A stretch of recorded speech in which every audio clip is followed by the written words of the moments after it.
هل يدرب مورينيو الأهلي السعودي؟ سيموس يفاجئ جماهير الأهلي. قرار عاجل الأهلي بقضية دي سوزا. أعلن التصنيف الرسمي لقرعة كأس آسيا 2023.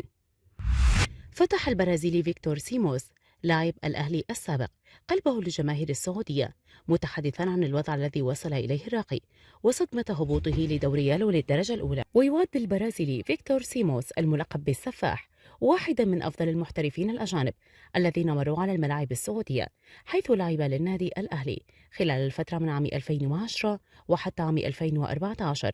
شارك خلالها في 125 مباراة ونجح في تسجيل 88 هدفا، كما أنه حقق لقب هداف الدوري في موسم 2011-2012 برصيد 21 هدف، وساهم مع زملائه في تحقيق لقب كأس الملك مرتين والوصول إلى نهائي دوري أبطال آسيا عام 2012. وقال فيكتور سيموس في تصريحات تلفزيونية عبر برنامج ملعب CBC: لم أصدق هبوط الأهلي في البداية، وهذا من أقوى الأخبار السيئة التي استقبلتها في مسيرتي. وتابع المهاجم البرازيلي: من المؤسف هبوط قلعة الكؤوس، يجب عليهم التركيز الشديد للعودة مرة أخرى لدور المحترفين بقوة، ولن أشجع في المملكة سوى الأهلي فقط، كما أنني لست أفضل مهاجم لعب لصالح الراقي. وعن عشقه للراقي قال سيموس: تجربتي رائعة مع الأهلي، وبكيت بعد مغادرة الفريق، علما بأن المدرب فيتور بيريرا سبب خروجي من النادي، كما أنني لا أرى نفسي مدربا وأطمح للتواجد كمدير إداري في المستقبل. وتوقع نجم الأهلي السابق تتويج نادي النصر بالدوري السعودي للمحترفين الموسم الجاري لامتلاكه اثنين من أهم اللاعبين حاليا، كريستيانو رونالدو وأندرسون تاليسكا.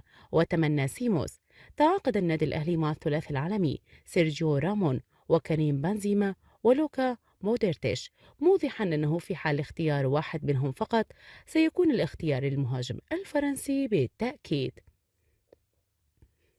فاجأت المحكمة الرياضية الدولية كاس النادي الأهلي بقرار رسمي حاسم في واحدة من أخطر قضايا الموسم، والأهلي يعاني من عديد القضايا الدولية التي أسفرت عن حرمانه من التعاقدات فترتي تسجيل في صيف 2023 ويناير 2024. وفي هذا السياق أعلن القانوني الرياضي أحمد الشيخي تأجيل كاس حسم قضية النجم البرازيلي جوزيف دي سوزا ضد النادي الأهلي. ودي سوزا لعب في صفوف الفريق الأول لكرة القدم بنادي الأهلي في الفترة من عام 2018 حتى عام 2020 قبل فسخ العقد والانتقال إلى باشكتاش التركي. وقد شدد الشيخ عبر حسابه الرسمي بموقع تدوينات القصيرة تويتر على أن هذا التأجيل من مصلحة الأهلي، خاصة أن قضية دي سوزا تعتبر الأكبر ضد النادي.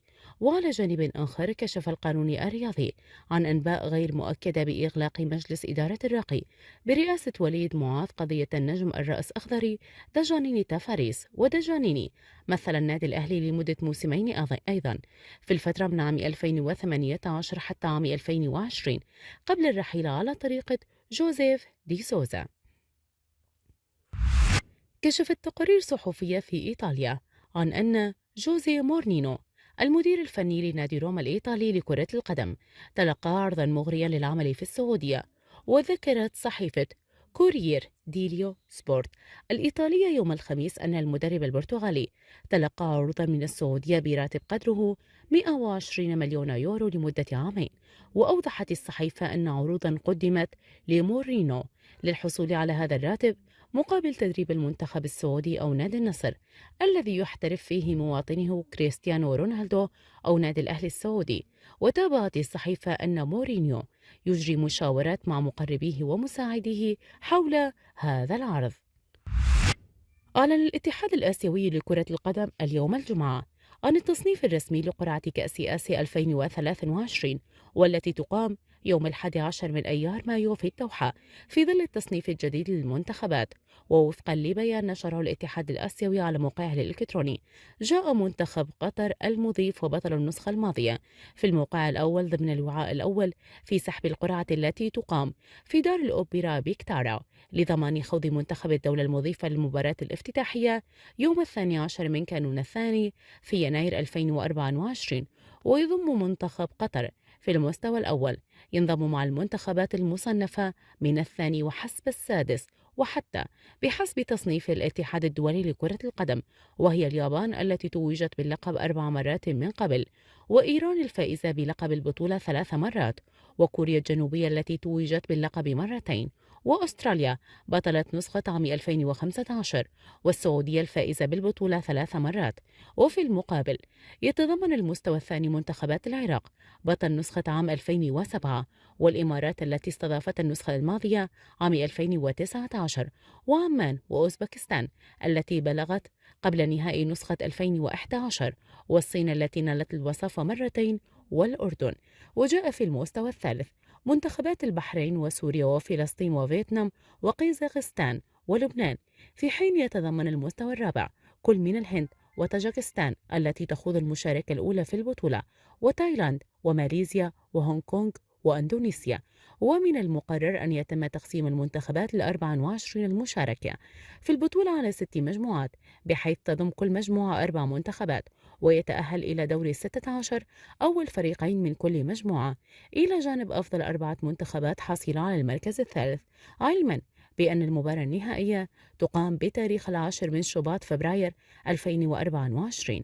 ويشهد الحفل حضور مجموعة من النجوم التاريخيين في قارة آسيا ليشاركوا في عملية سحب القرعة، كما يتواجد مدرب المنتخبات 24.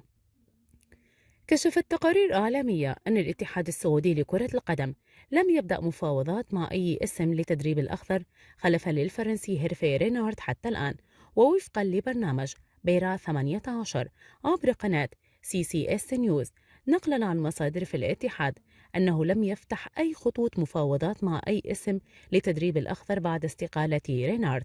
وأشار المصدر إلى أن جميع الأسماء المتداولة في وسائل الإعلام عن اجتماعها مع اتحاد كرة القدم والمسؤولين لتولي المهام الفنية للأخضر غير صحيحة، وأكد أنه بعد استقالة رينارد أرسل وكلاء مدربين عشرات السير الذاتية ليس لاتحاد الكرة السعودية فقط بل للصحافة أيضا عن مفاوضات تمت على غير الحقيقة.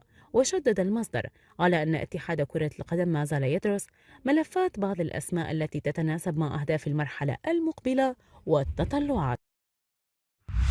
فتح البرازيلي فيكتور سيموس لاعب الأهلي السابق قلبه لجماهير السعودية، متحدثا عن الوضع الذي وصل إليه الراقي وصدمة هبوطه لدوريال للدرجة الأولى. ويعد البرازيلي فيكتور سيموس الملقب بالسفاح واحدا من أفضل المحترفين الأجانب الذين مروا على الملاعب السعودية، حيث لعب للنادي الأهلي خلال الفترة من عام 2010 وحتى عام 2014. شارك خلالها في 125 مباراة ونجح في تسجيل 88 هدفا، كما أنه حقق لقب هداف الدوري في موسم 2011-2012 برصيد 21 هدفا.